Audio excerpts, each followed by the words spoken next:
everybody and welcome back to another video. I'm your host, the OT Astartes, and we are back once again with Astarties Analysis, breaking down another episode of Hetty Feather. So I did have one of these ready to go and all completed and ready to upload, but I decided no, because I'm basically saying almost the same thing in nearly every sentence. So I've decided to enlist the help of Copilot AI in order to help make these videos make more sense, if they ever will. So basically what I did was, because I write everything in one of my notebooks, one of my physical notebooks, that's how much of a boomer I am, I basically typed it all up on OneNote, then copied and pasted it into Copilot saying, improve this episode's synopsis, and it did so. Of course, I then had to make a few edits to make it make more sense, because not even AI is perfect yet. So let's begin by recapping the last episode. Agnes and Lizzie's sisterly pact was kept a secret from everybody else. Sheila managed to figure this out, and this revelation made Agnes run away back to her family home. Lizzie then showed up as her sister was reluctant to go back. Well, guess what? Agnes was convinced to go back to Calender Hall, and she was forgiven. Meanwhile, Emily and Henry have had a set too, because Henry is going off to Oxford Woke Uni, whilst she is stuck studying in London, studying medicine. Without Henry's help, of course, she would be lost. She decided to interfere in matters, but that only made things worse. And now he's going to live with his Aunt Myrtle. Whether that's Moaning Myrtle is beyond me. Also, one of Jack's books was stolen, which was blamed on Gideon when it was Sheila who stole it first. Also, Brodie decided to cover for Hetty when she was trying on Emily's dress for her, as she wanted to be with Henry. And at the end of the episode, everybody makes up and a lesson of accountability is learnt, which goes in one ear and goes out of the other, as you are about to hear. Hetty's opening monologue is about sensing danger as she cleans a set of bars. Rosamund's baby is also crying in the background, which is used as an example. Outside, Sheila is disposing of some dirty water when Hetty feels as though she's being watched. Both characters head inside and a hand emerges from the bushes. After the title sequence, during the night, Hetty, Agnes, Gideon, Sheila and Jack are all outside. Jack suspects Hetty's fears from earlier are linked to a scary story about a wolf infant that is raised by a pack of wolves. Everyone suddenly hears a stick break and investigates, but Jack presumes that it's just a deer and they all leave mostly unconcerned. Apart from Hetty. In the kitchen, Lizzie is terrified after hearing about the wolf boy, and Agnes aggravates her fear. Brodie approaches, telling Lizzie to watch over Constance, while Rosamund, the nursery maid, and baby William are out. Hetty's cutlery polishing skills are praised by Brodie, whereas Sheila is called a show-off when she tries to validate herself. Jack and Gideon investigate where the supposed deer was located. Gideon notices a fingerprint, but is assured that the wolf boy is just a wives' tale. However, he still clings on to this theory, thinking the wolf boy could have been raised by a ferret or a wild dog. Time for a good old side plot, where Emily is in the library in search for an explanation to Graham's Law, which she was supposed to study with Henry. However, he took all the newer science books, leaving only the old ones, as pointed out by Edwin, who even thinks that there could be a Flat Earthers book somewhere in the library. This has annoyed Emily, so she marches into George's office asking for some more modern books. But he is busy with interviews for his paper and tells her to choose another profession, but she remains undeterred. Agnes casually announces that a candidate has arrived and Emily is dismissed. Jack asks Gideon a complex question, which basically simplified is the difference between a female friend and a female who fancies him. I'm using Martin Goodman words here.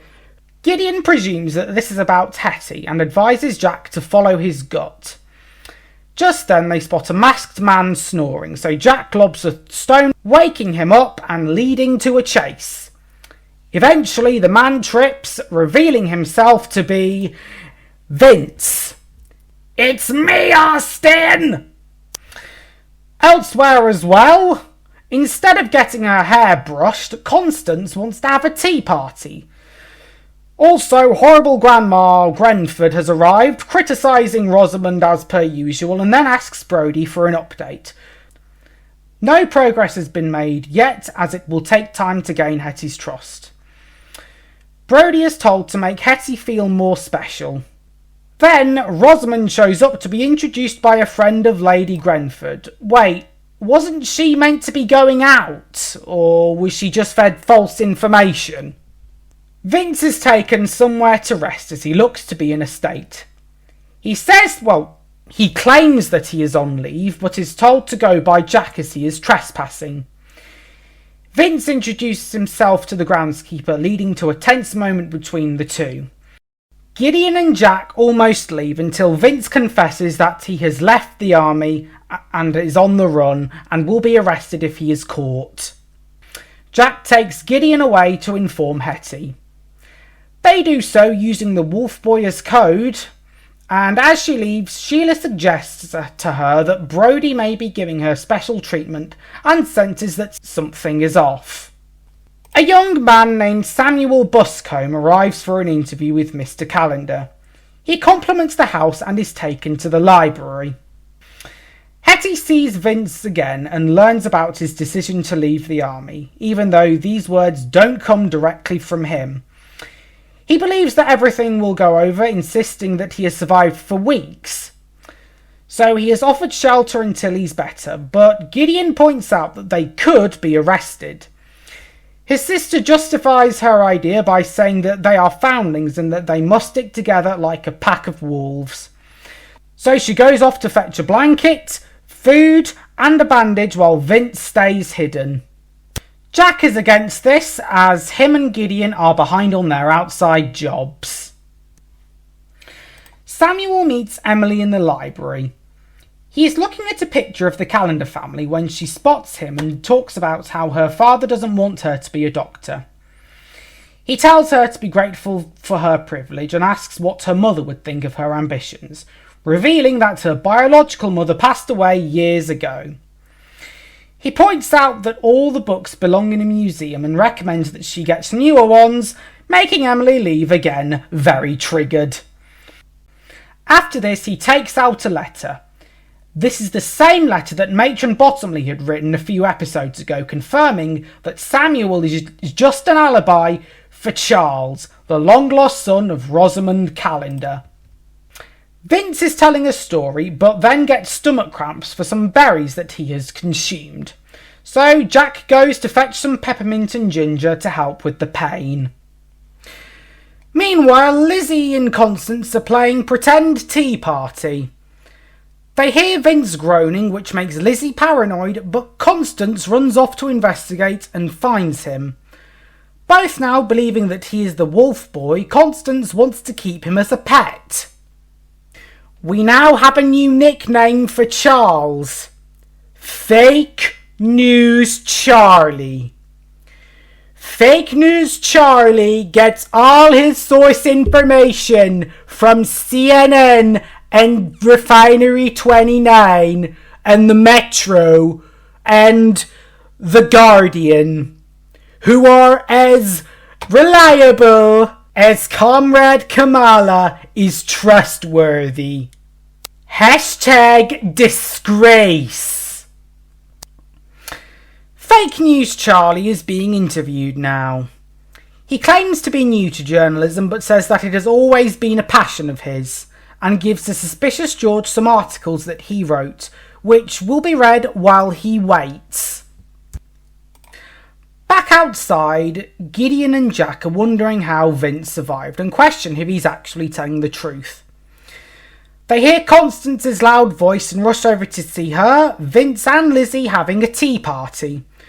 So they play along and eventually Constance leaves, followed by an anxious Lizzie. Jack then puts his foot down, telling Vince to leave. So fake news Charlie is waiting in the library.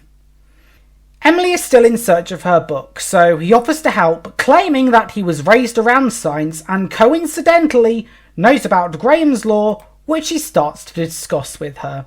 So, what is Graham's Law, I hear you ask? Well, let's ask Co-Pilot. What is Graham's Law?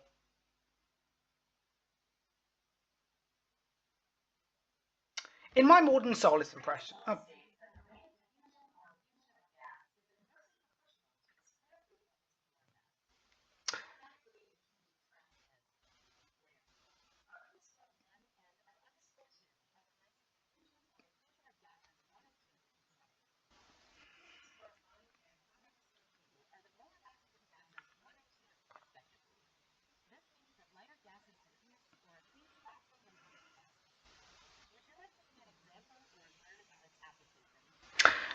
I just thought it was something to do with Graham Norton. Anywho... In an attempt to get a blanket for Vince, Hetty gets caught by Brody, which is excused, confirming Sheila's suspicions that she gets special treatment after all. Brody makes the excuse by saying that Hetty reminds her of her younger self in the way that she keeps secrets. The conversation ends with both parties forgetting what had just happened. Back to Vince now, and his herbal remedy is almost ready as Jack whittles on about the time pressure because Constance can't keep a secret and Hetty has been delayed. Gideon takes this chance to confront Vince, knowing that he's lying. Vince confesses that he was on an exercise and he failed. He then refuses Jack's remedy and opens up about competing to be the best and earning a promotion, stating that he works alone. Gideon shares his experience, saying that it is about skills and teamwork, and reiterates that a wolf needs a pack to survive. Meanwhile, Constance is lesson planning, ranging from spelling and reading to playing the flute. Lizzie, however, believes that our suspected wolf boy may be acting friendly as a trap and considers telling an adult when Brody appears. Elsewhere, Agnes reports that Mr. Buscow is nowhere to be found. Hetty runs into Brody unexpectedly again, asking to go outside, but Brody is now aware of the trespasser roaming around the grounds and she is off to inform George. Hetty explains that he is a former foundling and that she is getting supplies for him, which explains the stealing. The plan is to smuggle Vince out of the country via fish delivery and sneaking him onto a boat. This plan is branded as ridiculous and is dangerous for Hetty's job. She tries to justify it with the foundling oath and uses their friendship as a manipulation tactic, but Brody gives her plan the go-ahead anyway. So how this will work is that Vince will get snuck into the cart waiting in the woods by the lane and taken off to port and then going on a boat to be smuggled out of the country. 'Cause that's also legal, isn't it? We then get a short scene of the search for fake news Charlie continuing. And then after that brief scene, Hetty returns to the guys with supplies, announcing that it is time for Vince to go. Also elsewhere, Lizzie's concerns are almost put to rest, but her involvement could cost her her job. So Brody then vows to defend her if she gets sent to prison, which helps very much, doesn't it? Not. We end the scene with her suggesting for Lizzie to do something, which would be, of course, talk to George. So, fake news Charlie in Emily's tutoring is interrupted by George, who claims that the interviewee has messed up his schedule. Samuel is sent away, and Emily's books are to be taken from her. At that moment, though, fake news Charlie stands up to defend Emily's dreams, saying that denying her will only make her more determined before leaving the room. As he is in the hall, Rosamond crosses paths with fake news Charlie, and he is shocked but says nothing as it would break his cover. Just then, Emily and George also turn up and ask him about his background. He states that he is the son of a chemist and that the family business was sold off for his education, which was maths and chemistry at Corpus Christi College in Cambridge. Hey! Nice little shout out from a local city. George reconsiders his decision with Rosamond's backing to make him the new tutor. Then Lizzie approaches asking for George as the reason is important.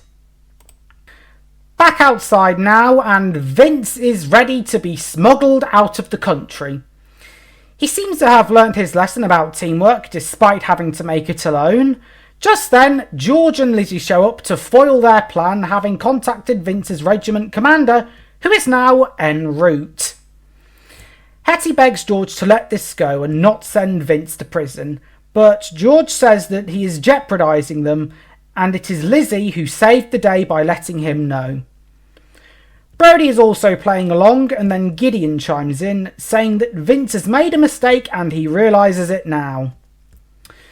We then cut to the officer arriving, and he appears to have taken a trip in the TARDIS, because we immediately go from a conversation in the woods to the outside of Calendar Hall. So we see him and George talking while Hetty complains about Lizzie snitching.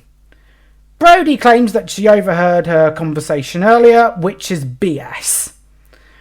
The adults approach, making this the moment where Vince's fate is decided. And you'd have thought that George would have been truthful, but he seems to have made an alibi to clear Vince's name. And just last episode was a lesson about accountability. So Vince thanks him and leaves Calendar Hall, as Constance is still convinced that he's the wolf boy. She wishes him luck by howling, which Gideon joins in with.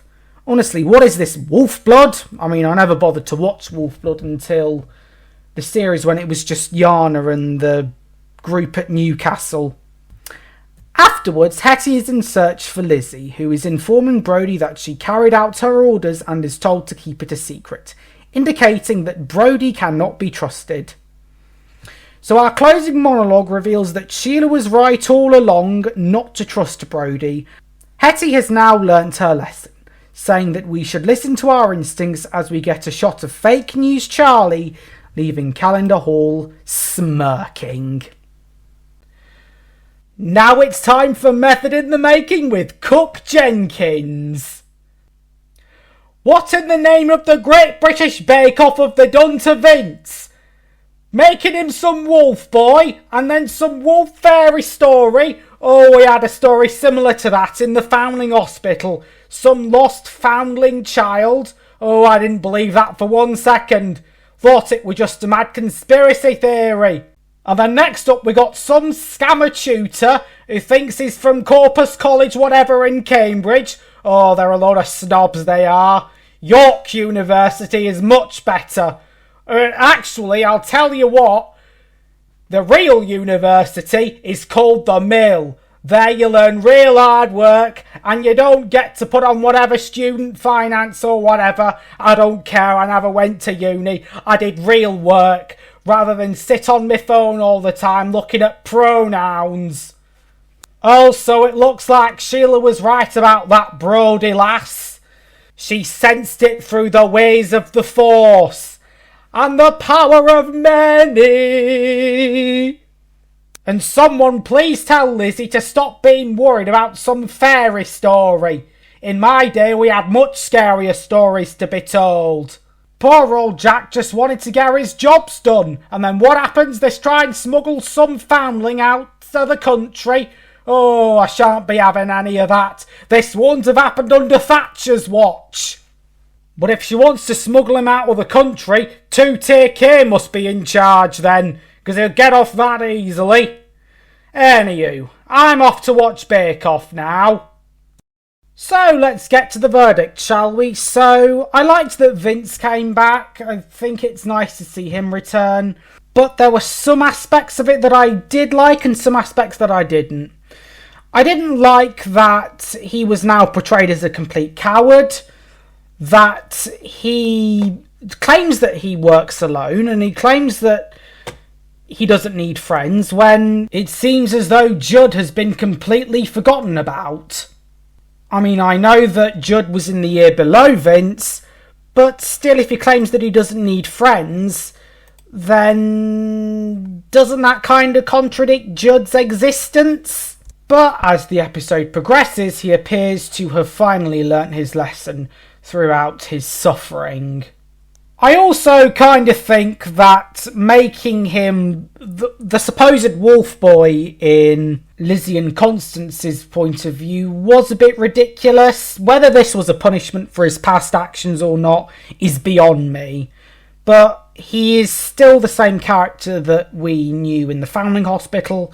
Another thing I liked about this episode was Brodie's storyline, where she is now seen as not just your average infiltrator, that it is about to get really hard for her to keep her false friendship with Hetty. And yet she is doing whatever it takes to keep that false friendship so that she can carry out Lady Grenford's orders. Something that I wasn't expecting from this episode was for Charlie's identity to be revealed, and he is introduced in a good plot twist. And he's also got a good alibi, which I say that only because it includes somewhere in Cambridge, and I'm local to Cambridgeshire, so nice to hear Cambridge being represented. And I also love how his supposed educational background is from Cambridge, whereas Henry's is in Oxford. I love the little history there. So for those who don't know, Cambridge and Oxford have a kind of rivalry when it comes to boat racing. You know, there's the annual boat race, and of course both have colleges and universities. Next up, what I didn't like about this episode. So last episode was a lesson in accountability. Well, that lesson seems to have gone in one ear and out the other. Vince was clearly intruding on private property, therefore he should have been kicked out first time. And the Foundling Oath is no justification to get supplies for Vince from the place that they work in. I mean, Vince is lying because he's Vince, and Fake News Charles had to make up his identity in order to gain access to Calendar Hall. And at the end of the episode, George Calendar, of all people, had the opportunity to tell Vince's regiment sergeant that he was on private property, he was a deserter, and he was intruding on them, and could have presented a threat, decides to let him off the hook for this one. And I cannot express how much I hate the Calendar family. And this scene alone is one of the reasons why I hate them. Next up, could I also just say that Hetty's plan to smuggle away Vince is similar to that of when Matron Bottomley tried to smuggle Blanche away as well. What does he think he'll achieve with this? I mean, it'll only, as was pointed out clearly, they would have lost their jobs for helping a deserter. And what exactly would have Vince done? Where would he have gone? I mean, he could have gone to the Bahamas and set up camp there and probably have the time of his life. The story of the Wolf Boy is kind of similar to the lost foundling child in that Series 2 episode when Polly left. But this time, no one dresses up, obviously, to be the main antagonist of the tale. But I do like the suspense in the opening scene. I do love how Constance and Lizzie believe the tale and have completely opposite reactions to it. So Constance basically wants to make friends with the Wolf Boy and teach him how to be human, whereas Lizzie is completely paranoid, thinking that it'll maul them to death. Something else I didn't like was the lack of Sheila. So if Sheila tagged along with the whole Vince story arc, I think that would have made it more interesting. We would have got some scenes and some dialogue between Sheila and Vince. This would have probably given Vince an example of a redemption arc. And it turns out that she was right all along. And she doesn't know that Hetty's plan was to smuggle away Vince illegally across the border. Way to go, Hetty! So that ends today's episode. So thank you all very much for watching, and I will see you all later. So arigato and sayonara.